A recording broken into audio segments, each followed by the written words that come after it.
Good evening, everyone. Welcome back to Evermore YouTube channel. It's Chris back with the instant match reaction to Newcastle United's recent game, which was a 2-0 defeat down at Anfield in a weird game, to be brutally honest with you.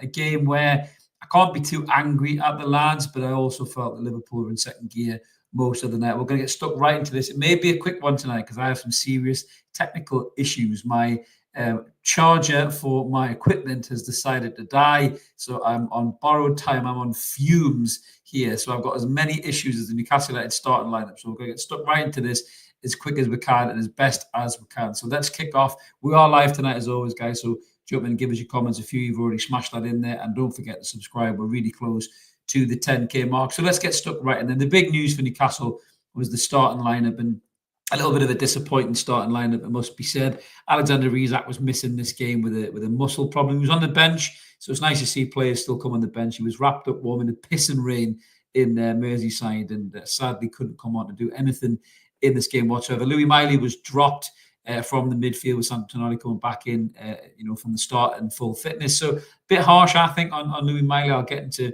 why I think he probably should have played ahead of some other midfielders, but we'll get into that in a second. But that was the way that we lined up. And obviously looking against Liverpool, strong team, dangerous side, best team in the league by a country mile. The loving I was listening to from TNT Sports was absolutely fucking horrendous. It really was. Honestly, it was worse than the shit I hear from Sky Sports. I don't know what is the matter with the mainstream media. Why they have to make everything about the top six or the over biased team, the elite little greedy clique of VIP clubs. It was fucking terrible. Darren Fletcher, you, sir, are a wanker. So I'm getting that out of my system straight away. What a prick he was tonight, honestly. From the get-go, Lewis Hall goes in for a tackle with Salah. Salah puts his arm up Lewis Hall's face and he's screaming for a penalty. And this tit bleated on for about 10 minutes. Even after Ali McCoy, his co-commentator, told him it wasn't a penalty. But that was a sign of things to come, really. And Liverpool just, again, played around with us. Didn't really look like they were getting out of second gear, to be fair. Then the goal comes in. It's a sloppy goal from Newcastle United. We have a chance as well, I think, just prior to that, possibly I think it is, where Tonali puts in Murphy, who just basically gets his cross all wrong altogether. But then they score the goal in the 11th minute. It's Szoboszlai ghosting in. Tonali loses him for a bit. And he takes a low shot. And to be honest with you, I'm not sure whether Pope could have done better with it or not. It wasn't a great movement from Pope again, just slow, lethargic, rusty, old, and that's what Nick Pope looks like since he's come back. And another reason why Dubravka can probably feel a bit, again, hard done by sitting on the bench. But we responded well to the goal going in. I think Lewis Hall in particular, I've seen a few shouts already. Spoiler alert, Lewis Hall's my man of the match by a country mile. Again, we might not be able to get into it as much as we want to because of my limited life of battery. But Lewis Hall was outstanding tonight against the best right winger, not only in the league, arguably in the world of football, in Mo Salah. That he really kept him quiet for large parts of the game, despite the TNT commentary team praying that he was going to do something magnificent. Lewis Hall's position was absolutely class, I felt. And when we went 1-0 down, we had chances. Callum Wilson breaks a couple of times. The first time he's offside, but it's a woeful finish. It's a horrendous finish wide of the post. And the second time he gets through, takes a touch on his knee and he spanners it again wide. And Callum Wilson's one hamstring injury away from walking football at this rate. I just felt he just didn't look like he was at it at all. People were screaming for Willis Sula.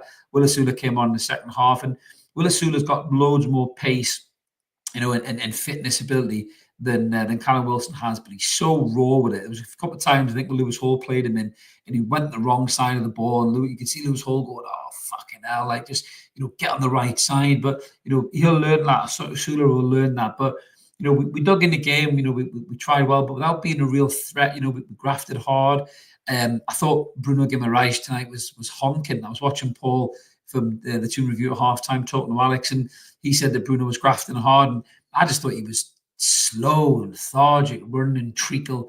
I was talking to a good mate of mine about Bruno the other day, and I don't think Bruno's been great for a long time, to be honest with you. And then you see the likes of Louis Miley doing what he's doing against Forest. Again, Louis came on tonight, but for Sandro Tonali, I was stunned that Bruno stayed on the park. And again, Louis used the ball well. He got stuck into some tackles. He moved it well. He was comfortable. He was calm, and I just felt Bruno was really shit tonight. And I'm concerned, because Bruno is supposed to be the guy that sets the tone. He's supposed to be the guy that makes things happen for us. And at the minute, he's just coasting through games. He's getting lost in all the noise. And just because he does a couple of, fist bumps and a vamos to the crowd, everybody wants to think he's mint and all that. But I just think he's looked really, really poor. When Joe Linton's back fit, there's a big decision to make, leading into this final. We've got Brighton at the weekend, West Ham in the league, and then we've got the final. And if Louis Miley makes a couple more good cameos and influences games when Joe Linton is fit, would he consider dropping Bruno for the final? I don't think he would.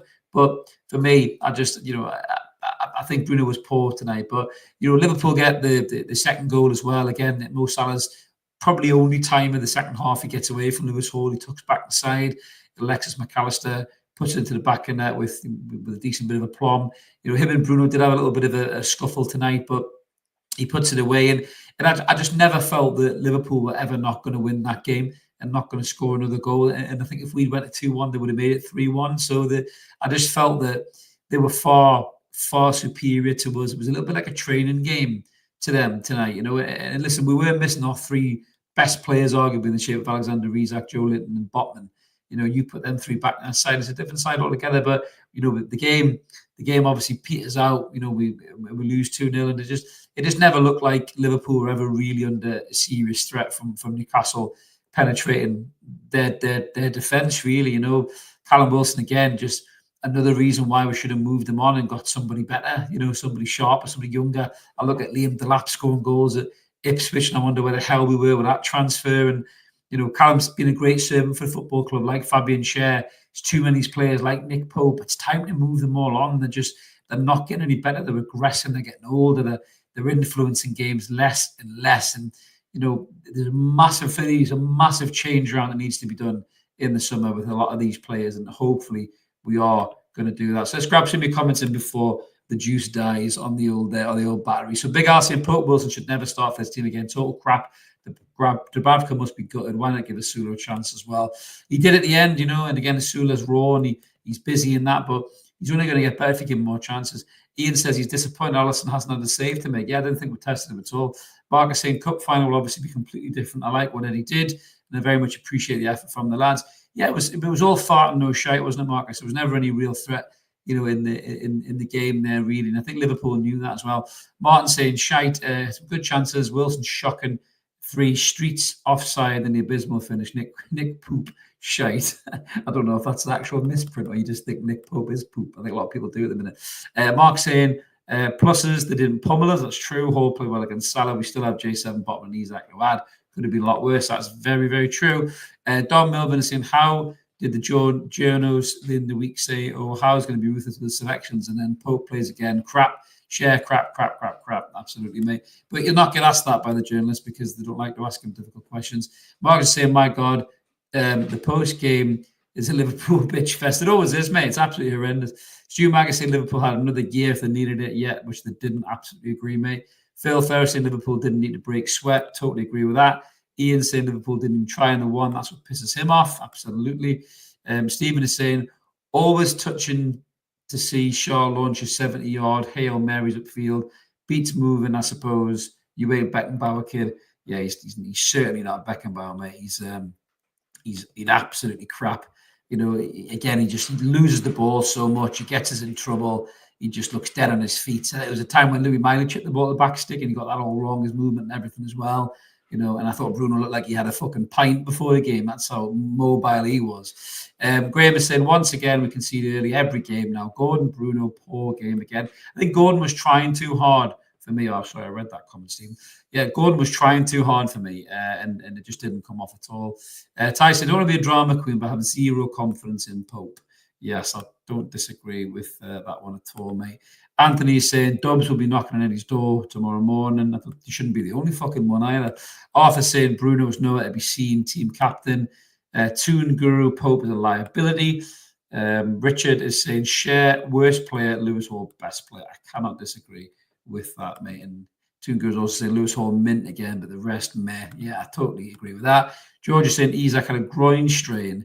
On the other hand, I've strained my enthusiasm. Very, very well said, Judge. Very well said.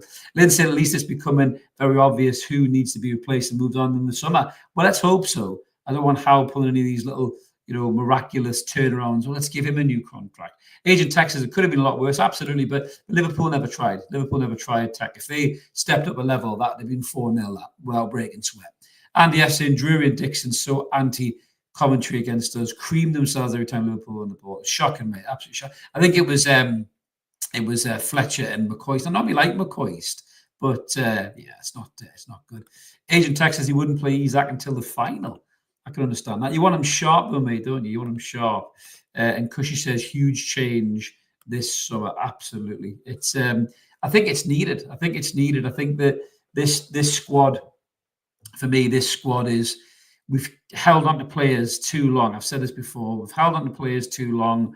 They've gone past their peak, their optimum, and they're sliding back down. They're getting older. With the sake of Pope, its injuries have taken its toll, no doubt about it. I think Willock, arguably as well, you could say injuries have taken a toll. Him certainly with Wilson, injuries and age taking its toll again. And we haven't been ruthless enough to move players on when we should have done and replace them in this squad. Even loan players would have added more energy. Everyone talks about the wages and stuff, but people like Rashford and Asensio, you add that energy to your team. You can turn games like that around. We haven't got that. Barnes come on, look marginally better than he did against Forest. The commentator said that's Harvey Barnes' 50th game for Newcastle. And I was scratching my head thinking, how well has he played in them 50 games? Most of the time he's been completely fucking invisible, hasn't he? But, and I like Harvey Barnes, but how many more chances are you going to give him to try and do something and watch him not do anything? George is just saying, everybody remember to subscribe, get above that 10K line. I appreciate that, George. Hope you can, guys. It'd be great. We're close. The GOAT is saying, let's face it, we got exactly what we expected in this game. Absolutely nothing. Totally agree. Lynn Brown is saying that the squad is aging out. Results of 3 inactive windows. I do agree with that. And obviously, FFP and PSR have played a huge part in that. There's no doubt about it. But so is our over loyalty and sentimentality towards these players. We created this brilliant vibe, this ethos in the club of this togetherness and everybody's a family and all for one for all type of a thing. But I think in amongst all of that kind of adulation and admiration for one another, it didn't stop to think, hang on a minute, he's getting older. Hang on a minute, he's had too many injuries. Hang on a minute, if we want to try and win cups and push for Champions League, we may need somebody who can play more games than that or be more effective in games than that. I was talking to somebody about this the other day. We've got these brilliant, young, exciting talent we're signing from academies all over the country. The scouting network behind the scenes for the youth coming through is supposed to be getting much better. I always see this kid's an England national, that kid's an England national at 17, 18. We need to start giving them chances in the first team. If we can't go out and buy players for cash money, we have to start promoting the youth through the ranks. You can't be having 34-year-old defenders getting new contracts when there's, a really good, talented 18, 19-year-old centre-half who's playing for England under 21s or England under 19s not getting a chance. And that's on the manager for me and Tyndall as well. So they need to maybe sort that out as well. But this squad is 100% age now. You can't go and buy in every single position. So you have to use the youth from within and give them a route to the first team. Look at Louis Miley. Look at the freshness he's brought to this squad with his quality. And I'm not saying they're all going to be as good as Louis Miley as early as he's been, but you got to give some of these players a chance. You never know, they might surprise you. Dean C is saying tonight showed as a club we're a bit off being a title contender, just a bit. Howe has peaked with what he has at his disposal. And that's why it's time to change it up a bit, mate. It really is. That's why it's time to change it up, to bring in better, to bring in players who can last longer and and play more games. And look like Satino and Hall. I mean, Lewis Hall, that's going to be one of the best transfers we've made since the takeover. If you look at the way that he's playing now, he's marking arguably the best right-sided player in the world out of a game, and that's testament to how hard he's worked as well as how well Howe's done with him. But players like Lewis Hall, they're the players we should be looking to bring up the football club that have got all the years ahead of them, not signing new contracts with 30-odd-year-olds, because it shows you in games like that they're not going to add any more to you. Really, they're going to get worse and regress. Michael saying, do you think Howe will be retained at the end of the season if he doesn't achieve European football? I have my doubts. I don't think he will, Michael. If he doesn't win the cup and he doesn't get European football, I think he'll be gone. I think he'll be gone. That's my honest opinion. And he's done miraculous things for Football Club Eddie Howe. There's no doubt about that, and you can't take that away from him. But to me, I think if he doesn't get European football and he doesn't win that trophy, I think he'll be gone. And they'll be looking to replace him with maybe a bigger name who might be a bit more ruthless, moving forward with this squad. Yeah, but it's a tricky one tonight, because you can't be too mad at the lads, because you're playing against the best team in the country. They had levels they could have went above. And when a team can drop Andy Robertson at left back and still win the game 2-0 comfortably, that just goes to show you, how far ahead they are from us. That they're definitely going to win the league. There's no doubt about it whatsoever. But they didn't have to be great tonight. That was the best game Arne Slot could have hoped for, with the Champions League on the horizon against PSG, those games as well, because they didn't have to put any effort into this game. It was an easy game for them. There was a couple of little battles and matchups here and there, Alexis McAllister getting Bruno studs left on him, which is about the only thing he did in the fucking game, in my opinion. Apart from giving the ball away and turning it into a dead end, which is what Bruno's doing a lot recently. This was the best game Liverpool could have hoped for. Again, like Man City when they beat us 4-0. Best game they could have hoped for, because they didn't have to break any sweat and exert a great deal of energy to beat Newcastle tonight. And I wouldn't say Newcastle went there beaten from the start. The formation does hurt us, because without Alexander Isak's pace and dynamic play, Wilson it was like night and day watching Wilson up top there. And I know he's rusty and he's only just come back, and he's strong and he gets stuck in, and he did make a couple of good runs, and maybe another 3 or 4 games under his belt, Wilson's sharper, quick, and puts those 2 chances away. But, missing Alexander Isak and the form that he's in as well, if those 2 chances had fell to Isak, the game might be different. We could be sitting here celebrating a win or a draw against Liverpool and saying, hey, do you know what? They can be got at. But that doesn't tell me anything about the final. That doesn't give me any confidence that we can beat them in the final. That just tells me that they beat us without breaking sweat, and I think they could beat us in the final without breaking sweat, really. I just think it's, as Marco says there, they didn't come out the first year. We can't cross the ball. Byrne Murphy didn't play well, toothless. And I reckon that was a rerun of the final. Oh dear, I hope not, Marcus. I hope not. But I think for me, that is the concern, is that are we that far away from Liverpool when that final does come? Can they just do that? Can they just rock up half-arse with a cocks hanging out and beat us without breaking sweat? That is my concern. It really, really is. Marcus is in. Chris is probably the best one-liners, but he knows football. He absolutely knows football. Thank you very much, mate. I really appreciate that, Marcus. Always appreciate your kind words, Bonnie lad. See if we get more comments up before my computer dies. I think my charger is more injured than Callum Wilson. That's how bad it is. Teresa Zesta saying, I came out from the game. We must sell Wilson and Willock. They were rubbish. I think Willock was all right in spells, but again, it's only in very small spells. He does less spells than fucking Neville Longbottom, I think, does old Willock, doesn't he? His little bursts in games are getting smaller and smaller by the minute. If you blink, you miss him. If you went for a piss and come back, you go, is Willock still shite? They go, well, he did something there. But he turns his back and the ball hits him. How many times did the ball hit his fucking heel? I don't know what he's doing there. But again, with Willock, he's just not training on. He's just regressing a bit, and it's disappointing to see. Dean saying Pope goes down in sections, has been taken out of the firing line, looking to get away with a free kick. I'm massively looking to get away with that. That was a dreadful take, wasn't it? A dreadful take. Nick Pope come out flapping like a seagull on no shields, trying to steal your fucking sausage roll from Greg's. Absolutely shocking again by Nick Pope. He just looks so fucking old and rusty, and I don't know what he's like, a statue. And I thought it was a pigeon shit on his head at one point. I don't know what he's doing. Nick Pope now, he just has no mobility as a goalkeeper.